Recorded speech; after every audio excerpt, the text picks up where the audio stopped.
Assalamualaikum warahmatullahi wabarakatuh. Kembali lagi bersama podcast PAI Mantap PAI. Selamat siang kepada seluruh penonton, baik di rumah maupun di kampus tercinta. Nah, kali ini kita akan membahas tentang apa sih yang harus dipersiapkan oleh mahasiswa-mahasiswa baru untuk masuk ke dalam kampus tercinta ini di UIN Raden Mas Said Surakarta. Nah, sebelumnya, perkenalkan nama saya Ridwan Habibi Roisul Mulisin, bisa dipanggil Ridwan. Dan juga saya sebagai mahasiswa program studi Pendidikan Agama Islam semester 2. Jadi kesempatan kali ini kita mendatangkan tokoh penting atau juga seorang petinggi di kampus kita tercinta ini. Yaitu juga dari presiden mahasiswa kita, yaitu Ayu Latifah. Ya, Ayu Latifah.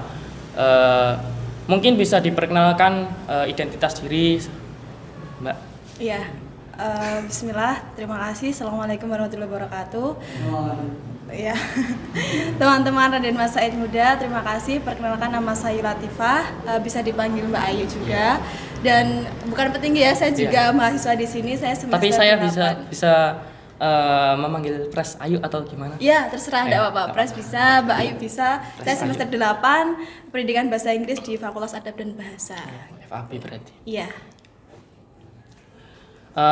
Langsung ke pembahasan aja terkait tentang bagaimana sih para mahasiswa baru dalam masuk ke kampus kita. Nah, di dalam kampus kita kan para mahasiswa baru itu belum tahu terkait tentang kampus, baik itu dari segi dari segi pemahaman tentang kampus, tentang struktur juga, ada dekan, ada dosen. Nah, itu kan belum tahu. Sebelum menginjak ke pertanyaan itu, Mbak. Nah, ini pertanyaan ini sering kita pertanyakan atau sering kita dengar dari para mahasiswa. Nah, apa sih itu kuliah itu, Mbak? Kan ada orang-orang yang menganggap buat apa sih itu kuliah. Nah, mungkin bisa dijawab oleh Pres Ayu terkait tentang masalah kuliah ini. Buat apa sih mahasiswa itu harus kuliah? Oke, ini secara empiris aja ya. Iya, kalau mungkin secara bisa dicari di kamus, tapi menurut saya secara empiris kuliah itu adalah pengalaman berpikir. Jadi sebelum kita menginjak ke hari berlanjut, perlu dipahami teman-teman kalau menurut saya secara empiris pengalaman saya selama 4 tahun kuliah itu adalah salah satu proses berpikir dari kita peralihan ya masa SMA, terus kemudian kita menginjak ke dewasa, yang dimana di kuliah itu kan sudah kita memilih sendiri ya jurusan apa yang kita pilih, tanggung jawab ke depannya. Jadi menurut saya kuliah itu pengalaman berpikir kita dari mulai hal kecil sampai hal besar. Jadi kita nih selama kuliah nih harus bisa berlatih untuk mulai berpikir dan bertanggung jawab atas pilihan-pilihan kita sendiri, seperti itu. Iya. Nah, untuk mahasiswa baru yang ada di luar sana atau calon mahasiswa baru, bagaimana sih tips-tips kita untuk mengakrabkan diri atau berinteraksi sosial antara mahasiswa baru dan kakak tingkat atau gimana, itu bisa diberikan tips-tipsnya. Kalau ini mulai pengakraban ya? Iya, mulai keakraban. Iya, mahasiswa baru kan nanti baru masuk Agustus ya? Iya, Agustus. Jadi PBAK itu nanti sekitar tanggal 14 sampai 16, Mas. 14. Ya, tapi nanti dari kampus itu nanti PBAK-nya pada tahun ini tuh baru konsepnya. Jadi selama 1 minggu. Nah, selama 1 minggu nanti mungkin teman-teman mahasiswa baru itu bisa mulai berkenalan dulu nih sama teman kelompoknya. Nanti kan didampingi sama mahasiswa pendamping nih. Nah, dari situ bisa mulai berkenalan. Baru setelah mereka masuk jadi mahasiswa baru akan dikenalkan dengan program jurusan mereka. Jadi dimulai dari situlah, dimulai dari mahasiswa pendamping, teman kelompoknya, mereka bisa berkenalan antara satu dengan yang lainnya. Seperti itu.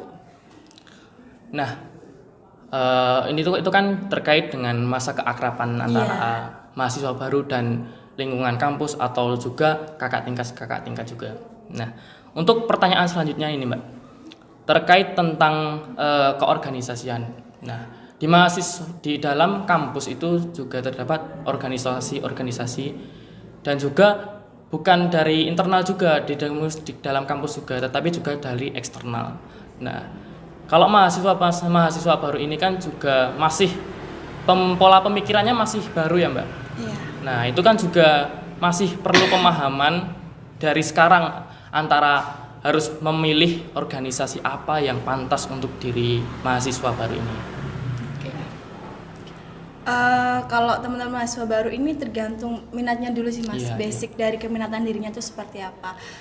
Pengalaman empiris saya waktu saya masih semester 1 dulu ya, semester 1, semester 2, karena saya di pendidikan bahasa Inggris dan saya ini dari SMK ya. Iya. Saya dulu dari SMK 3 Surakarta. Jadi saya tuh bukan dari teman-teman SMA gitu. Akhirnya saya masuk ke HMPS. Dulu namanya masih HMJ karena saya berpikir di situ tuh banyak orang yang mumpuni di bidang bahasa Inggris gitu loh. Jadi saya ikut itu. Tapi mungkin kalau teman-teman mahasiswa baru ini secara basic dan keminatannya itu lebih ke minat yang skill dan seperti kayak bakat minat organik, mungkin bisa masuk ke UKM itu juga bisa gitu. Jadi organisasi itu beda-beda Mas, ada HMPS, ada DEMA juga, ada SEMA, ada UKM, tergantung lagi teman-teman mahasiswa baru itu minatnya di mana. Iya, iya. Nah, untuk terkait tentang organisasi di dalam kampus ya Mbak, mungkin bisa dikasih tahu para penonton terkait tentang organisasi-organisasi apa yang ada di dalam kampus, seperti HMPS itu apa, seperti apa, SEMA itu apa, DEMA itu apa, UKM itu juga apa. Nah, itu bisa di pembagian informasi terkait HMPS kayak gitu. Mungkin bisa dikasih pemahaman lebih dari HMPS itu apa, DEMA itu apa, SEMA itu seperti apa gitu. Oke. Kita mulai dulu dari kampus itu sebagai miniatur negara ya Mas ya. Kampus itu sebagai miniatur kecil negara. Jadi nanti teman-teman mahasiswa baru bisa nih relate dengan fungsi dari organisasi sendiri. Yang kalau di struktural Ormawa itu kan dari atas itu ada Demayu, ada Semayu. Jadi Demayu itu sebagai lembaga eksekutif. Lembaga eksekutif. Jadi kalau di negara itu lembaga eksekutif itu seperti presiden dan para menterinya. Itu dari Demayu. Kalau Semayu itu lembaga legislatif. Jadi seperti DPR RI. Jadi dia punya fungsi pengawasan, fungsi budgeting kayak gitu. Lalu turun lagi ke DMAF dan juga SEMAF. Jadi sebenarnya DMAF dan juga SEMAF ini seperti gubernur dan DPRD. Jadi mereka juga punya fungsi eksekutif dan juga fungsi legislatif. Baru nanti turun ke HMP atau HMPS. Sekarang namanya HMPS itu lebih kecil sekupnya karena dia hanya mengurusi prodi jurusan seperti itu. Baru nanti teman-teman kalau mau ikut UKM juga boleh karena UKM itu basicnya minat bakat. Gitu. Kalau di UIN itu ada sekitar 20 UKM dan juga UKK. Jadi ada unit kegiatan kampus dan juga unit kegiatan khusus di UIN Raden Mas Said Surakarta gitu.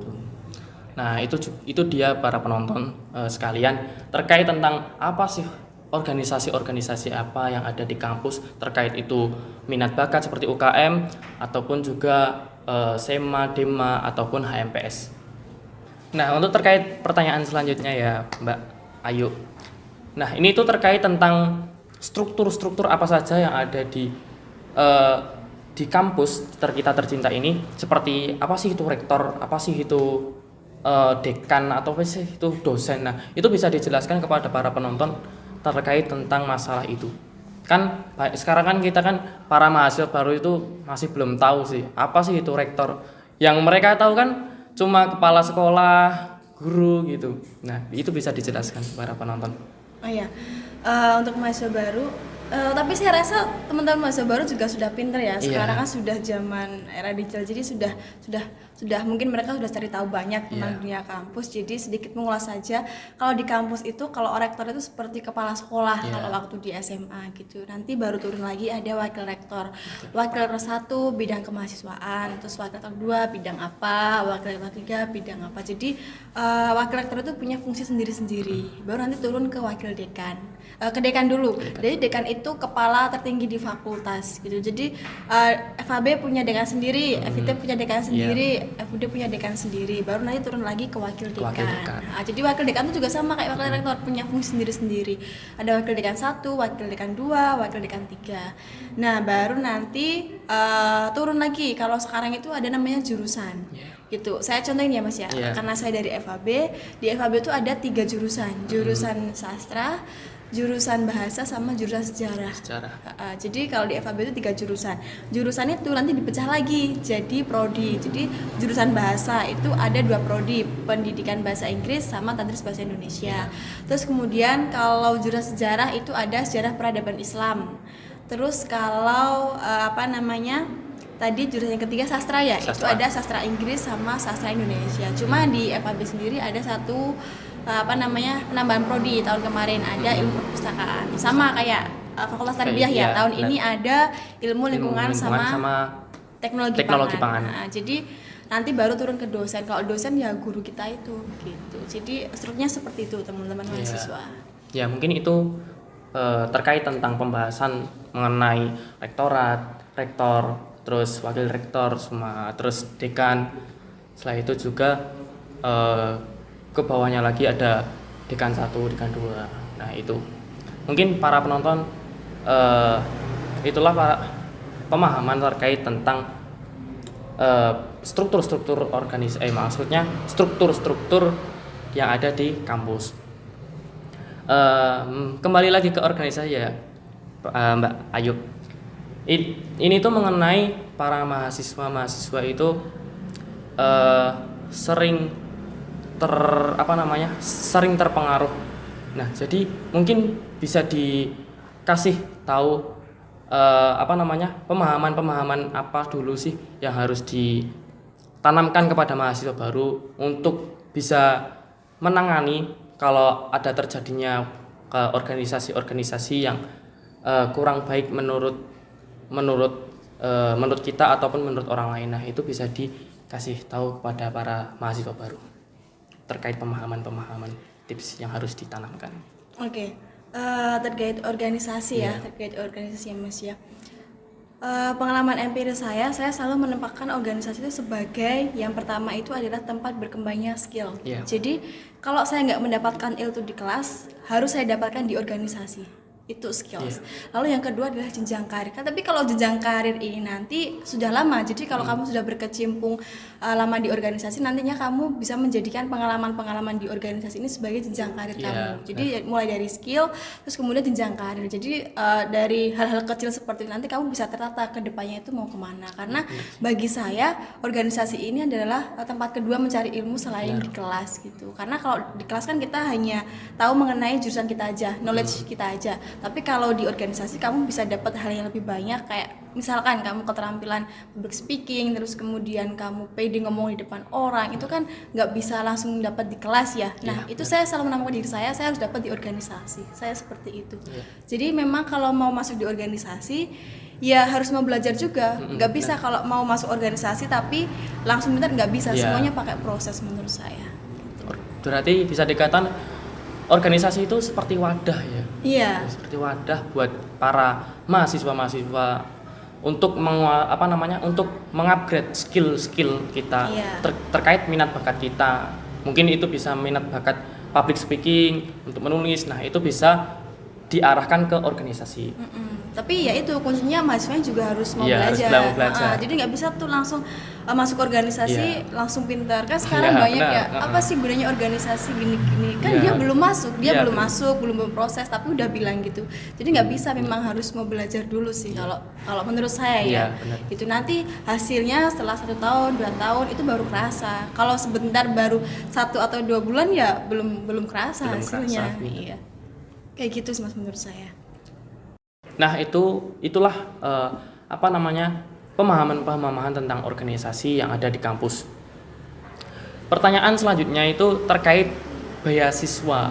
Nah, beasiswa apa sih yang ada di kampus ini? Itu untuk bisa dijelaskan para penonton. Iya, teman-teman mahasiswa baru di UIN ini jadi banyak beasiswa ya Mas ya. Tinggal per fakultas nanti beasiswanya ada banyak, ada macam-macam. Kalau di syariah itu ada beasiswa BI. Terus yang umum itu ada beasiswa prestasi akademik dan non akademik. Itu setiap setahun sekali pasti open recruitment beasiswa itu. Iya. Terus kemudian ada beasiswa Bank Syariah Bank Mandiri Syariah. juga ada. Terus kemudian ada beasiswa tahfidz itu juga ada. Jadi sebetulnya kalau informasi beasiswa itu banyak di UIN. Nanti tinggal kita pintar-pintar cari informasi aja terkait itu. Gitu. Itu terkait beasiswa. Iya, Nah, beasiswa. itu terkait beasiswa. Nah, di dalam beasiswa di dalam kampus itu juga terdapat fasilitas-fasilitas apa saja. Nah, mungkin bisa dijelaskan ke para mahasiswa baru fasilitas apa saja sih yang ada di kampus ini, itu bisa dijelaskan.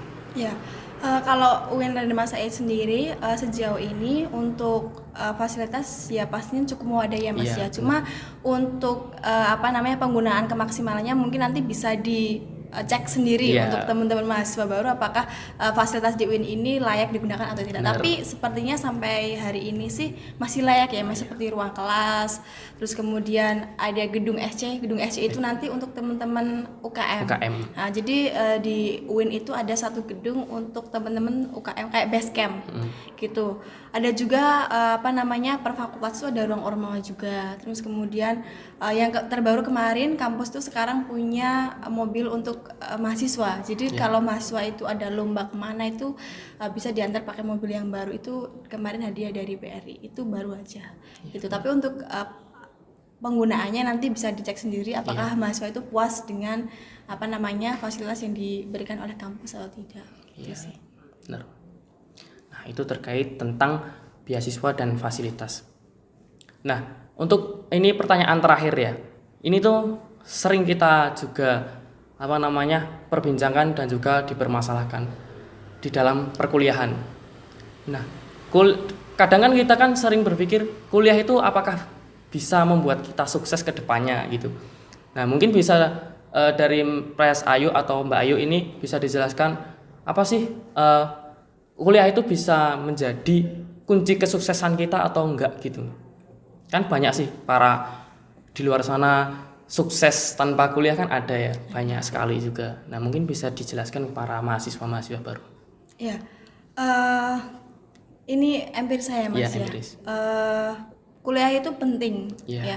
Menjamin atau sukses tidak itu tergantung pribadinya masing-masing. Kalau menurut saya itu kuliah nggak bisa dijadikan patokan untuk sukses karena memang secara empiris memang banyak orang yang sukses tanpa kuliah gitu kan. bener. Cuma dari kuliah itu kita punya pengalaman proses berpikir tadi loh. Itu yang mahal di kuliah. Jadi jangan dijudge bahwa kuliah nanti akhirnya jadi ini ya. Tapi proses pengalaman berpikirnya itu yang jarang kita temui kalau kita nggak kuliah gitu. Cuma menentukan sukses atau tidaknya itu tergantung personal masing-masing gitu. Tinggal pilihnya dia pasca kuliah dia mau jadi apa gitu. Mau sukses di mana itu tergantung dirinya sendiri. Kalau menurut saya itu.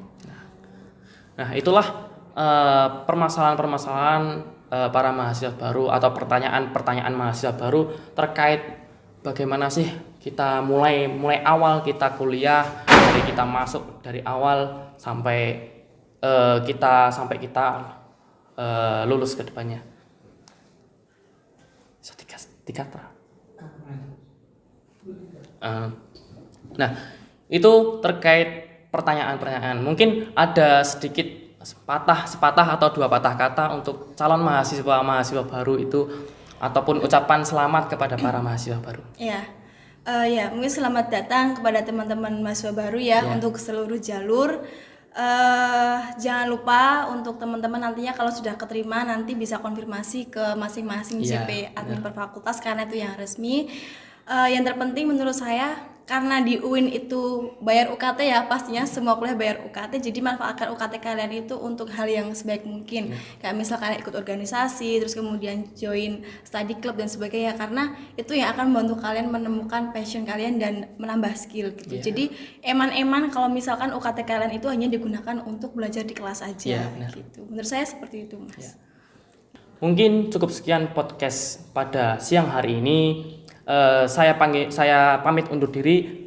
Wassalamualaikum warahmatullahi wabarakatuh.